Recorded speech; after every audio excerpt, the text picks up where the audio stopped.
Pessoal, sejam bem-vindos a mais uma aula de língua portuguesa. Vamos todos chegando.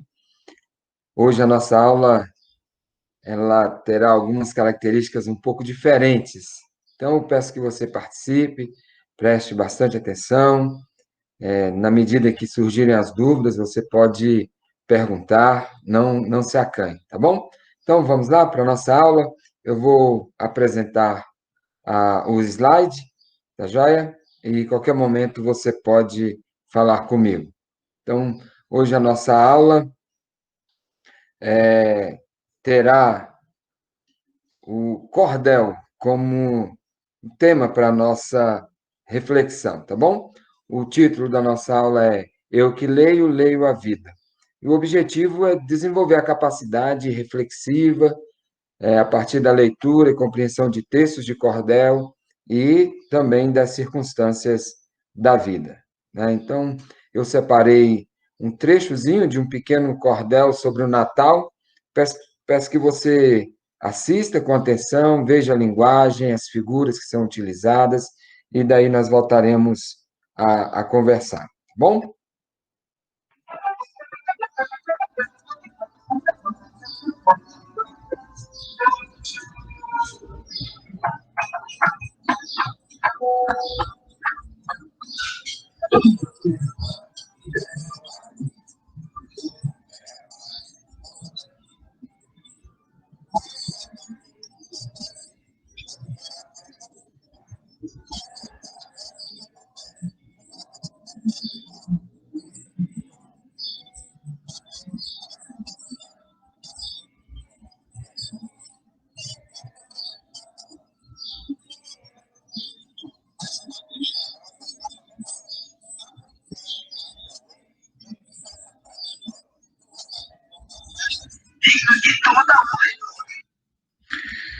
O autor do nosso cordel, ele está falando do Natal, né? E está trazendo uma reflexão acerca do foco do Natal. Mas o que eu gostaria que você prestasse atenção é na linguagem que ele utiliza, nas figuras. Certamente muitos de vocês já devem ter ouvido falar do que é um cordel, que são os repentes e assim por diante, tá bom? E na medida que eu for falando, se você quiser compartilhar alguma experiência, é só falar. O cordel é uma literatura popular. Ela, essa literatura, esse gênero textual não surgiu no Brasil, certamente surgiu na Europa por volta do século XVIII, um pouco antes, e veio para o Brasil através dos portugueses. Eram histórias que eram cantadas, recitadas, faladas pelos trovadores na Europa naquela época, e que depois passaram a ser escritas, e foi o que aconteceu no Brasil. Então, essas histórias das experiências das pessoas, de feitos, de histórias populares, elas eram cantadas e depois vieram a ser escritas, de onde surgiram, então, os folhetos de cordel, que eram folhetos que ilustravam as histórias ou que continham as histórias escritas com algumas ilustrações e eram colocadas em cordéis, em barbantes, para serem expostos nas praças públicas, nas feiras, e onde as pessoas poderiam ter contato e adquirir. Foi dessa forma que o cordel tornou-se um gênero textual muito popular, um gênero poético bastante popular no nosso Brasil, sobretudo no Nordeste, tá bom? Esta imagem mostra para nós como é que são colocados os cordéis, as pessoas têm acesso, manuseiam e pegam os cordéis. Quais são as características de um cordel? Então, são histórias cantadas ou contadas ou escritas em forma de poesia, com rimas perfeitas e bem diversificadas. Histórias que têm as questões da vida, do cotidiano, do sertanejo, do cotidiano das pessoas simples. Sempre trata de uma problemática que a sociedade vive. No caso do cordel que eu apresentei para vocês, é o Natal, a má compreensão do Natal, mas existem cordéis sobre temas diversos. Os cordéis mais românticos falam muito das desventuras amorosas, de um herói que nem sempre consegue ficar com a sua amada, né? Então, são várias as características que são apresentadas nos cordéis. As figuras que tem nos folhetos, elas são feitas através da técnica da xilogravura, que eram mais ou menos como que carimbos feitos na madeira. A madeira era talhada, era cortada e ficava com alto relevo, e a tinta, e eles iam carimbando a folha, formando assim o folheto e reproduzindo para várias pessoas. Vários mestres da xilogravura é, fizeram fama, né, no Nordeste, fizeram grandes folhetos de cordel, tá bom? Então, a xilogravura era a forma de reprodução. Eu coloquei aqui alguns exemplos de xilogravura, né, de vários cordéis que nós temos aí. Hoje nós vamos ler um cordel específico, uma poesia escrita pelo Patativa do Assaré. Nós vamos ver quem ele é e vamos estudar um pouquinho algumas estrofes.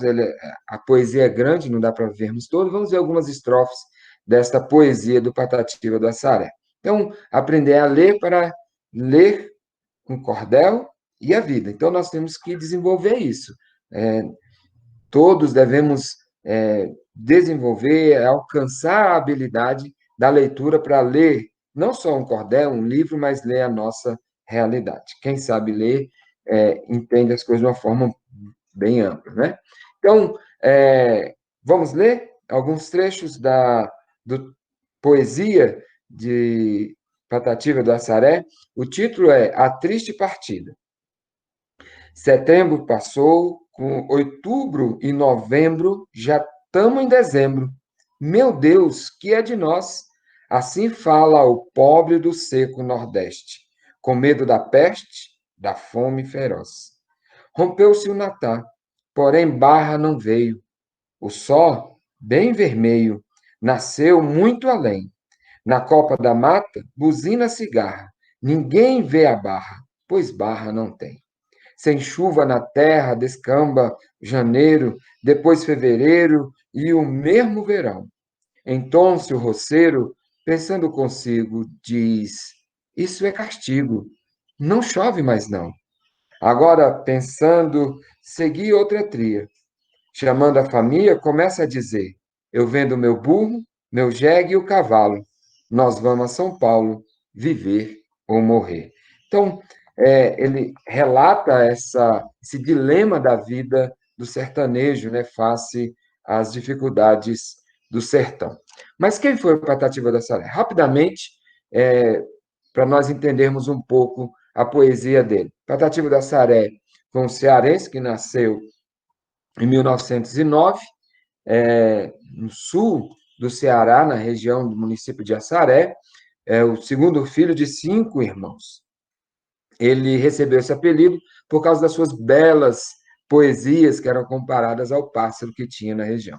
Ele faleceu em 2002, já bastante conhecido por causa justamente desse cordel, dessa poesia que nós acabamos de ler uma parte dela. Então, ele tornou-se um grande nome da poesia popular, do cordel do sertão, do cordel nordestino, né? O nosso o cordel que nós lemos, ele foi cantado, foi musicado por Luiz Gonzaga em 1964, e foi isso que fez com que Patativa do Assaré se tornasse bastante conhecida, tá bom? E trata-se de um triste lamento desse nordestino que muitas vezes é obrigado a sair da sua terra, deixar tudo para trás a fim de ir para os grandes centros e assim procurar melhor condição de vida, tá? Então, os livros do Patativa da Saré foram traduzidos para outras línguas e são estudados, né, até hoje, é, igual universidades como a da Sorbonne.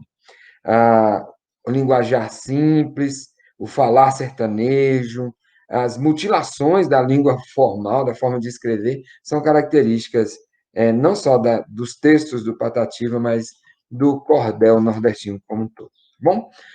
Uma outra coisa muito interessante que nós podemos ver é o vocabulário desse cordel que nós vimos.